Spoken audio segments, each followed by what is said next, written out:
अस्सलाम वालेकुम। आज हम autosomal dominant polycystic kidney disease के बारे में बात करेंगे।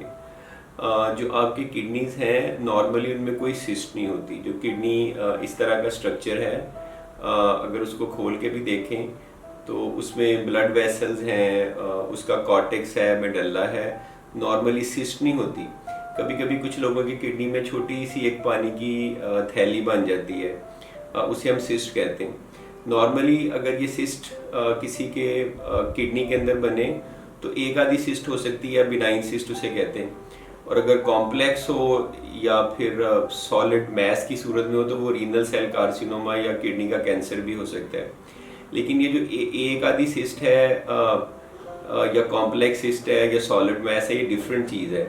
जो autosomal dominant polycystic kidney disease है, ये क्रॉनिक किडनी डिजीज़ की एक बड़ी कॉमन रीज़न है, जिसमें कुछ जेनेटिक फैक्टर्स या जेनेटिक म्यूटेशन ऐसी होती हैं कि आपको विरासत में कुछ ऐसे जीन मिलते हैं जिनकी वजह से आपके सारे किडनी में और मेजॉरिटी ऑफ द टाइम दोनों किडनीज में मल्टीपल सिस्ट बन जाती हैं, पानी की बहुत ज़्यादा थैलियाँ बन जाती हैं।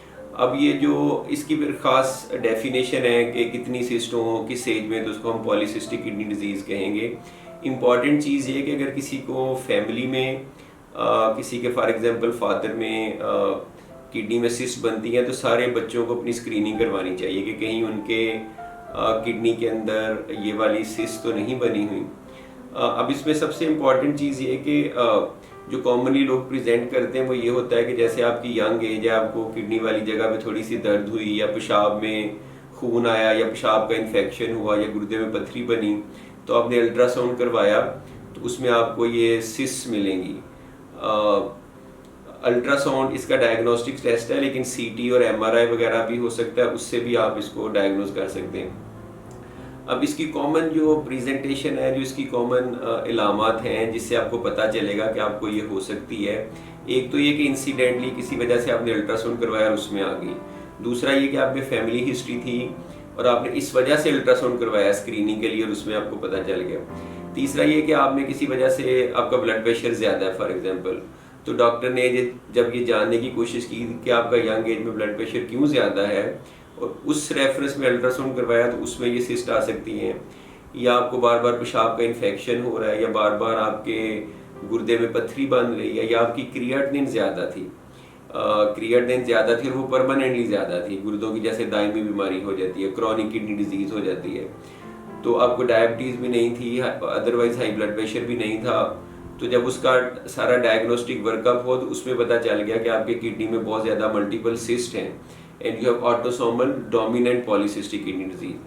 तो अगर फैमिली में है तो आगे अपने जो सिबलिंग्स हैं, जो बच्चों में 50% केसेस में पेरेंट्स ट्रांसफ़र कर सकते हैं।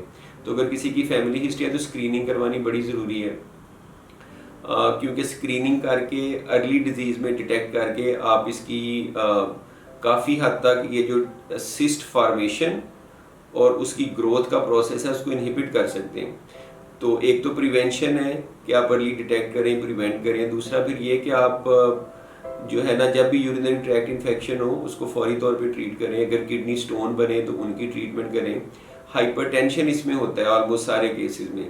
हाई ब्लड प्रेशर को ट्रीट करना बड़ा ज़रूरी है। इसमें जितना ज़्यादा ब्लड प्रेशर अच्छा कंट्रोल करेंगे उतना ही ज़्यादा वो आपके किडनीज के लिए बेनिफिशियल होगा।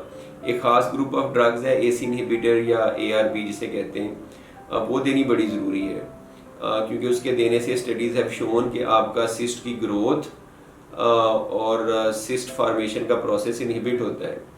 और इसी तरह से एक न्यूअर क्लास ऑफ ड्रग्स है, पाकिस्तान में भी अवेलेबल नहीं है, उन्हें वेप्टेन्स कहते हैं, टोलवेप्टेन के नाम से। उसके बारे में एक स्टडी हुई है।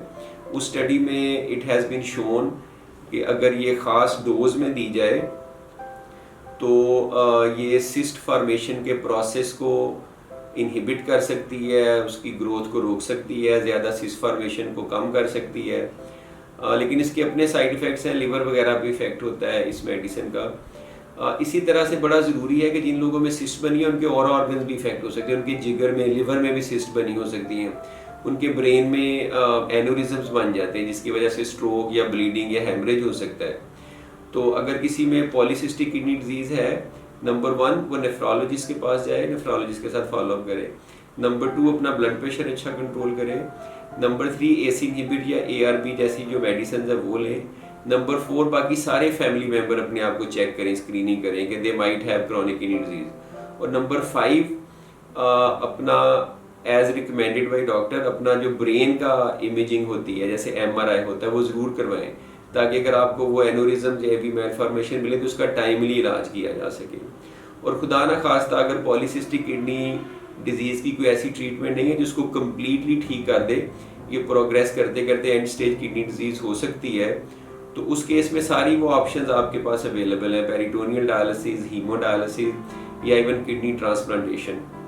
नॉर्मल किडनी साइज तो ये 10-12 सेंटीमीटर का होता है। कुछ लोगों में सिस्ट बनने की वजह से किडनी साइज आप समझिए कि इससे 4 गुना हो जाता है, यानी कि आप 20-25 सेंटीमीटर तक किडनी चला जाता है। और चूंकि वो सिस्ट जो है वो नॉर्मल जो किडनी का स्ट्रक्चर है उसको डैमेज करती है, तो आपकी क्रिएटिनिन ऊपर चली जाती है, और उसके प्रेशर की वजह से कभी कभी अगर किडनी के इर्द गिर्द जो कैप्सूल है उसको पुश करें तो आपको पेन या डिस्कम्फर्ट भी हो सकती है। तो कभी कभी आपको दोनों साइडों पे फ्लैंक में जैसे किडनी स्टोन की पेन होती है, किडनी साइज की वजह से डिस्कम्फर्ट और पेन हो सकती है in addition to blood pressure और यूरिनरी ट्रैक्ट इन्फेक्शन और किडनी स्टोन। तो अनकॉमन बीमारी नहीं है। डायबिटीज़, हाइपरटेंशन, ग्लोमेरुलोनेफ्राइटिस के बाद किडनी के फेल होने की बड़ी इंपॉर्टेंट कॉज है। तो इसमें बहुत इंपॉर्टेंट है कि आप अपनी स्क्रीनिंग करें, किडनी अल्ट्रासाउंड से असेस करें, स्पेशली अगर आप में फैमिली हिस्ट्री है। Thank you very much.